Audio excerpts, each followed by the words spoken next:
Jeremy Flynn is a biologist and a hunter who studied the effects of different shot placement and the scientific process of recovering wounded game. But one of the first things that I always think about when I just shoot a deer is I always have to look at the deer's behavior. You want to look at the shot placement, but you also want to look at the last place that you see the deer, because that's part of the tracking process. One of the things that people fail to do is look at the body reaction of that deer. Is he haunched up? Is he running at full steam? Is his tail tucked? These kind of behavior signs can really help determine where that shot placement was. A liver hit, haunch hit, or double lung or hard shot.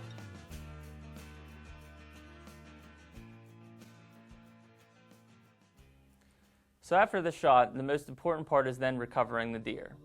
Once you get down out of the stand, you'll be able to start tracking blood, especially with a lung shot or heart shot, almost right away. However, some of the other ones, it may be a little distance before you find blood.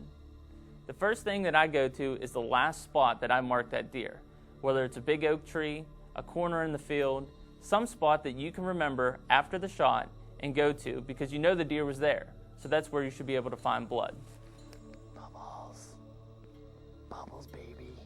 So when I'm looking to shoot at a deer with a bow or a gun, I always want a broadside or a quartering away shot. You can kill a deer with a quartering two shot, but you have a smaller range to actually kill that deer in terms of the body.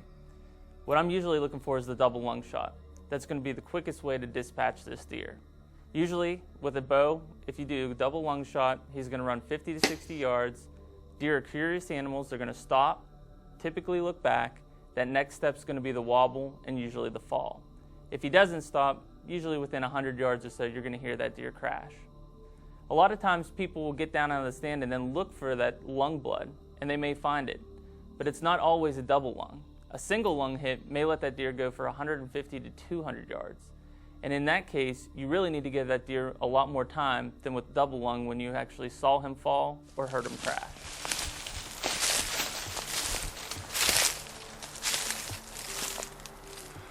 That's bright red lung blood. I believe we got a deer. So with a lung shot, you're usually going to hit that placement right behind the shoulder. To confirm this, once you get out of the stand, you're going to go down and you're typically going to see bright red blood and you're going to see bubbles in the blood. That indicates that there's air in the blood and typically is a lung shot. Now with a pass-through on a bow, you're really going to see that blood showing. However, if that arrow remains in that deer, you may not find blood for the first 50 to 60 yards just because there's no exit wound for it to be pouring out of. Here's my arrow. He's bleeding pretty good. I can't believe you went this far already, but you can see the trail comes right here.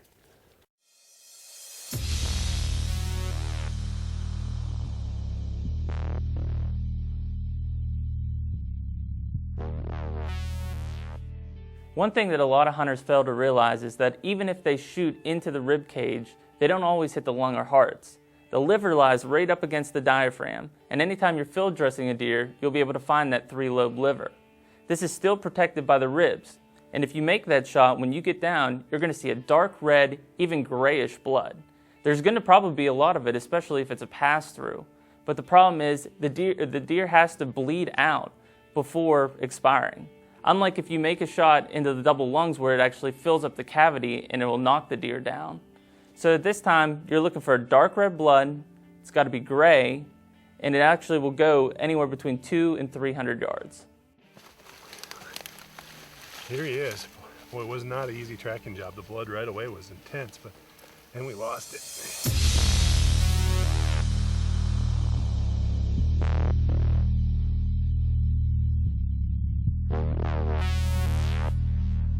So now you make this shot on the deer, and you're far back. You're behind the rib cage in what's probably the stomach area.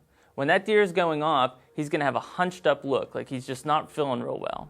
When you get down out of the stand, you're typically going to see pieces of stomach content rather than just straight blood. Sure, there's probably blood going to be in it because you just made it pass through the actual deer. However, if you pick up that area, you're going to find this real foul smell. Anytime that you have one of these hits, you've got to let the deer go. It could be warm out, but still, anytime past 6, even 12 hours isn't going to be out of the question. This is a lethal shot, although it's going to take time. But with any deer, his first instinct is to conserve energy because he's wounded. He's going to go off to a safe, secure area, he's going to bed down, and he's going to remain there. A lot of guys want to go out and start hunting and looking for him again, maybe get a second shot on him. But the fact is, if you leave that deer go, more than likely the next day you'll find him exactly in that first place that he bed.